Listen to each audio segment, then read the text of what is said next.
going to share with you the 5 weirdest Christmas traditions and how they inspired an entire week of vegan lockdown bakes.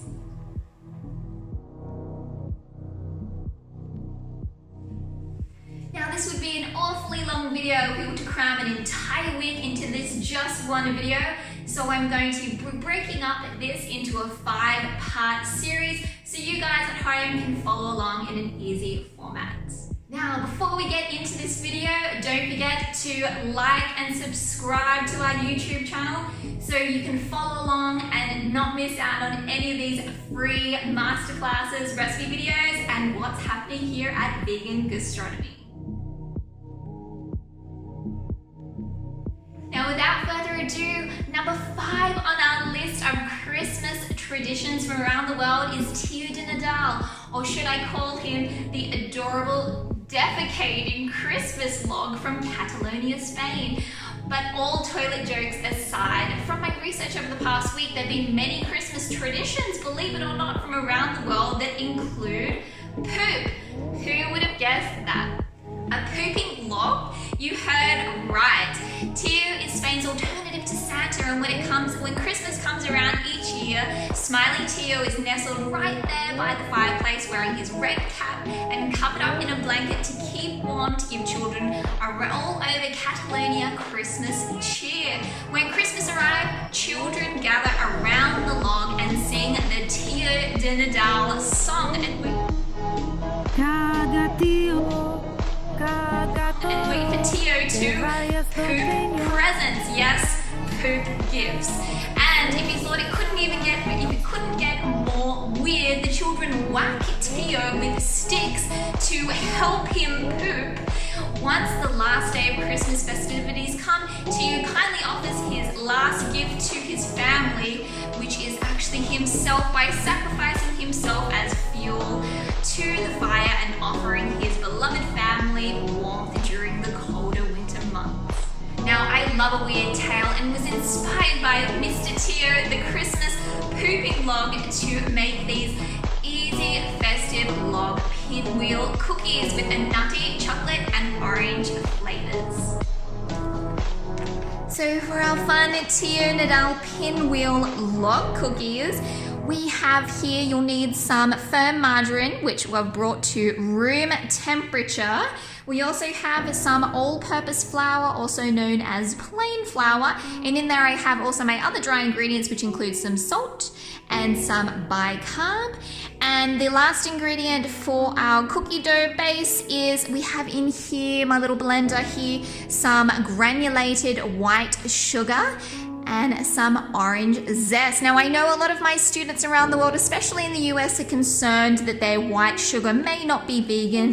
Here in Europe, it's all vegan. If you're in the US, just have a check. There are a couple of companies where it's not vegan, but generally speaking, around the world, most white sugar is vegan these days. We also have a little bit of vanilla, which we're going to put a splash in of as well. And for color, we have some cocoa powder, which I'm going to show you a technique shortly. And for our kind of crunchy outside, we have some demerara sugar and some toasted hazelnuts, or any type of nut that you would like, which has been chopped nice and fine. So let's get into it. All right, chefs, so we have our sugar nut orange zest, which is being ground together, and that's really going to release the oils of our orange zest in there. So I'm going to add this to my stand mixer. You can use just a hand mixer if that's what you have, along with our softened room temperature butter. And we're going to beat this on medium speed until it's pale and fluffy. So this should take about 3 to 5 minutes. And if you like a little bit of vanilla, you can optionally add a splash of this as well to your creamed butter and sugar mixture. Now, a little top vegan hack. In my hand here I have some nutmeg, and if you want your vegan butter or margarine to taste more buttery, you can add a tiny pinch of nutmeg, and that's going to bring out those buttery, nutty notes that you would traditionally find in real butter. Okay, so chefs, now it's time to add our dry ingredients. That's our plain flour our salt and our bicarb soda. So I'm just sifting this onto a nice big sheet of baking paper. And we're going to be adding this to our vegan margarine, just on like a low speed until it's just incorporated. We don't want to overwork our dough, otherwise we'll get a tough cookie. So chefs, I have just stopped my mixer, and you want to stop it when it kind of gets to this stage where you get kind of like big nuggets of dough. So I'll bring this up so you guys can take a closer look, see how it's all started to come together, and then at this stage we can just work with it by hand. Okay chef, so once we've got our dough roughly together, I'm going to take a quarter of this, so I'm just going to mark that out, pop it back into my mixer here. And just by hand, I'm going to be adding a little bit of our cocoa powder. So this is just the unsweetened toasted cocoa powder. And this is just to taste. We don't need to measure it. And we just want to mix our dough together until we're happy with a nice dark chocolate colored dough. So what we want to do is we want to form our vanilla orange dough into a rough square, approximately 15 by 15 centimeters or thereabout, kind of like a hand size. And I'm just doing this by hand. I'm not using a rolling pin. So we just want to even that out like so. Just make sure it's not sticking down the bottom. And then we have our chocolate dough, and I want to do the same size.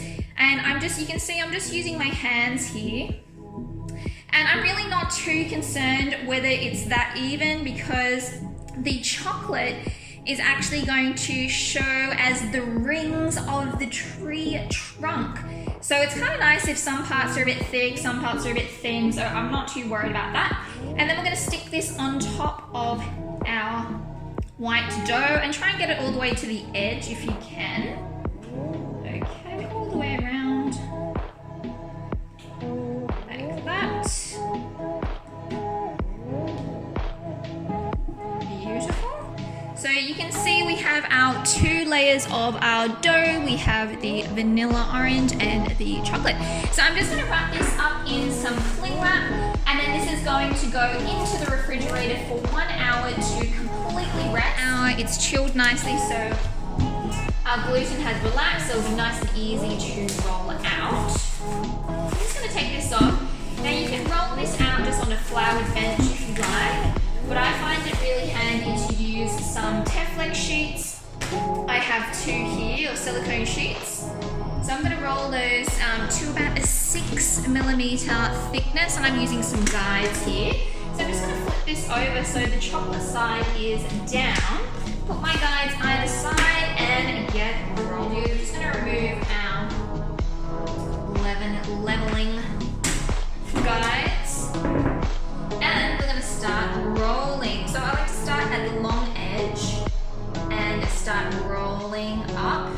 And we want to make sure that we get a nice tight roll. Don't worry if your chocolate on the outside has kind of cracked a little bit. It's just going to add to the effect. Now you want to take a fork, and we're going to run our fork all the way down our log. So this is going to give a nice effect, and also to help our nuts to stick. So just running that all the way around.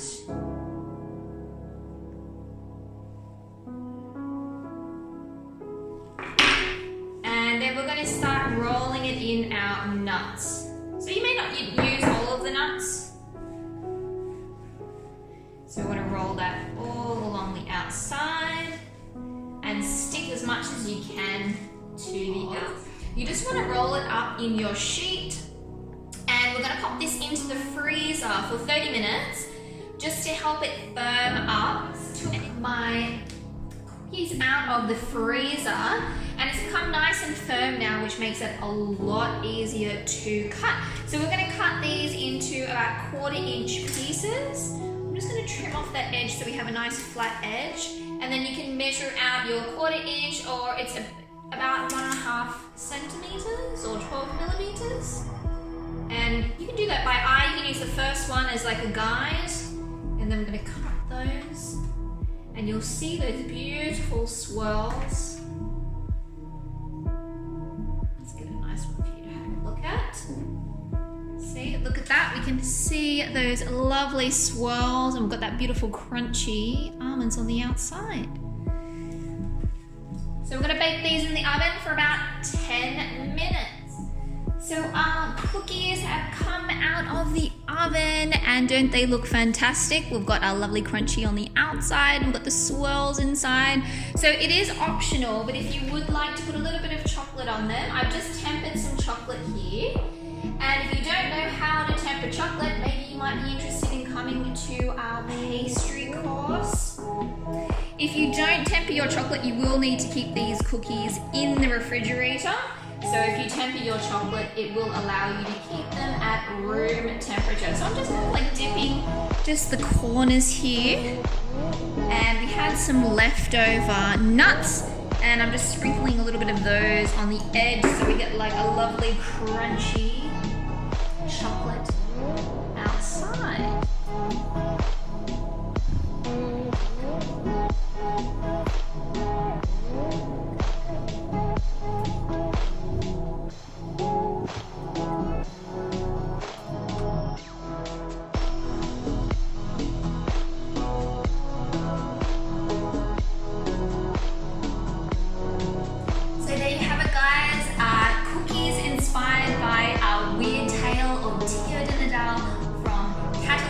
Spain, and that's the Christmas pooping log. Who would have ever thought of that? So if you like this video, please don't forget to press the like button and subscribe to our channel so you don't miss any more of these free masterclasses and free recipe videos. And if you would like to train with us here in Greece in 2021, you can check out our website, vegangastronomy.com, and we have also a lot of online training programs which you can do in lockdown and make lots of wonderful recipes like these that I did today. So I hope you enjoyed this one, guys. Catch the next video soon, and I'll see you then. Bye.